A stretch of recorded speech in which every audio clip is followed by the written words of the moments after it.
Salam yoldaşlar. Bu günlərim Əfsərdin Xəqaninin Gənclərə Nəsihət əsərindən danışmağa çalışacağım. Öncə olaraq əsərin məzmunundan danışaq, sonra forma xüsusiyyətlərinə keçərik. Demək, əsər fitnəkar cavana müraciətlə başlayır və fitnəkar cavana deyilir ki, fitnə törətmə. Fitnə törətmə, fitnədir elləri dərdlərə salan. Demək, elləri dərdlərə salan kimi nə adlandırılır? Fitnədir. Fitnə elləri dərdlərə salır. Cana məlhəmsə də vəfa etibar, fitnəkarlıq edər onu tarimar. Cana məlhəm nədir? Vəfa və etibardır. Vəfa etibar cana məlhəmdir. Və onu tarimar eləyən nədir? Fitnəkarlıqdır. Sonra demək, hilə oğurluq xoşsa əvvəli, oğrunun axırda kəsilər əli. Bu beytdə isə bizə hilə ilə oğurluğu bərabər tutur. Və hilə oğurluğun əvvəli nədir? Xoşdur. Yəni əvvəl nəyisə oğurlayır, nəsə əldə edir, əvvəli xoş olur. Axırda isə oğrunun əli kəsilir. Burada əli kəsilmək qanuni surətdə əlin kəsilməyindən bəhs olunmur. Yəni nəsə cəzalandırmaq mövqeyindən bəhs olunur. Yəni oğru axırda hilədir, oğurluq eləyəndir, axırda sonda cəzalandırılır. Sonra nifaq xəstəsən, nə qədər ki sən əlac saymaqdan da ziyan görərsən. Demək, burada da deyir ki, yəni nifaq xəstəsisənsə, əlac saymaqdan da ziyan görərsən. Vəfa küçəsində ev tut, yəqin bil, vəfa mənzilidir ən yaxşı mənzil. Demək, bu beytdə isə bizə deyir ki, hansı küçədə ev tut? Deyir, vəfa küçəsində ev tut. Vəfa küçəsində ev tut, yəqin bil, ən yaxşı mənzil kimi vəfa mənzili adlandırılır. Yəni, ən yaxşı mənzilimiz nədir? Vəfa mənzilidir.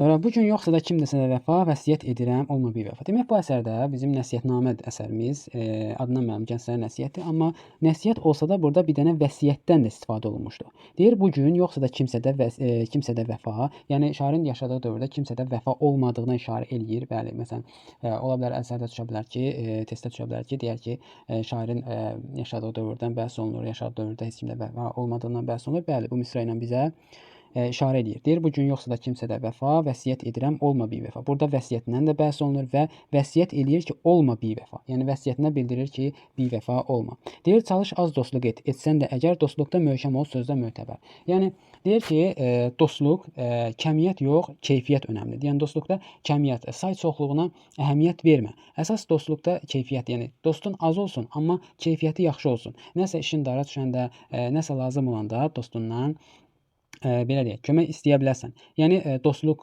əsas nədir? Keyfiyyəti, yəni kəmiyyətin yox, keyfiyyət önəmlidir dostluqda. Dostu qovanları almayanla, yoxsa gözün ağlar bu əhvalına.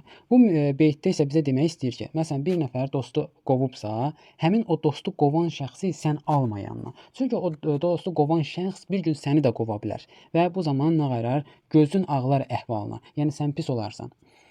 Sonra deyir, dostun haqlı vursa birini zinhar, demək ki, layiqdir, çıxma havada. Yəni, dostluğun haqlı olaraq bir şəxsi, bir nəfəri vursa, sən həmin o vurulan şəxsə havadar çıxma.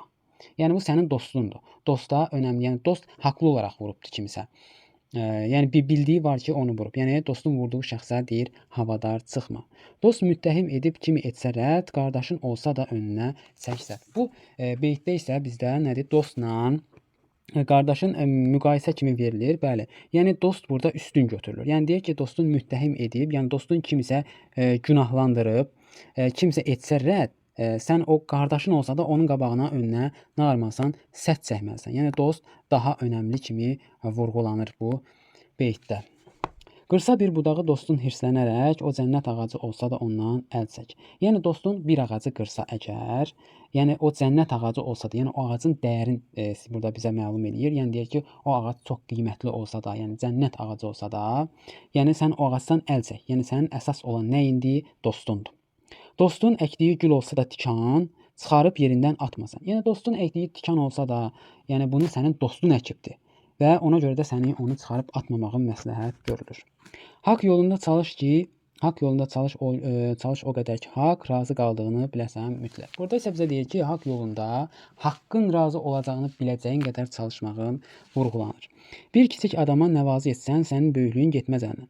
Burada kiçik deyərkən, yəni boyca kiçik, yaşca kiçik mənasında demir. Yəni bir adama biraz, bir qədər, azacıq nəvaziş eləsən, sənin böyüklüyün əlindən getməz. O mənada danışır. Sonra razılıq etsə də səndən bir nadan, onun tərifinə aldanma.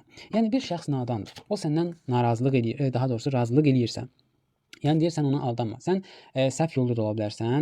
Bu şəxs nadandırsa, bu şəxs sənin səhv yolda olduğuna da razılıq eləyəcək ki, sən düz yola qayıtmayasan. Ona görə də burada bizi nadanın tərifinə aldanmamağı tövsiyə olunur. Sən onu öydükcə o lovğalanar. Özünü yoldaş yox əməl olsan. Məsələn sən belə deyək, nadanı öyürsən və sən onu öydükcə o lovğalanacaq, sənə özünü belə yoldaş yox əməl sanacaq, sənə özünü qohum hesab eləyəcək. Və bundan sonra da nə olacaq? Daha deyir, boyun qoymaz işə xidmətə, lovğalar yabancı olur xidmətə. Yəni sən onu öydün, sən onu təriflədin, o özünü əmoğlu hesab elədi. Bundan sonra həmin lovğa nə olacaq? İşə boyun qoymayacaq və belə də lovğalar yabancı olacaq hörmətə. Yəni lovğaya hörmət gərəksizdir. Boyun böyüklüyü deyil gərək, hümmət böyük olsun bir də ürək. Yəni burada sənin boyunun böyük və kiçik olmağın bir əhəmiyyəti yoxdur. Hümmət böyük olsun bir də ürək. Yəni əməllərin böyük olsun, bir də ürəyin böyük olsun. Yəni sənin boyun böyüklüyü heç də bir əhəmiyyət kəsb eləmir.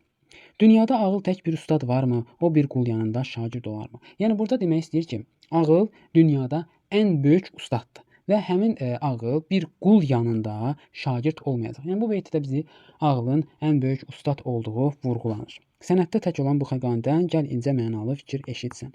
Xəqani burada özün belə desək tərifləyir, yəni sənətdə tək olduğunu vurğulayır və özündən incə mənalı sözlər eşitməyi demək, məsləhət, nəsihət eləyir.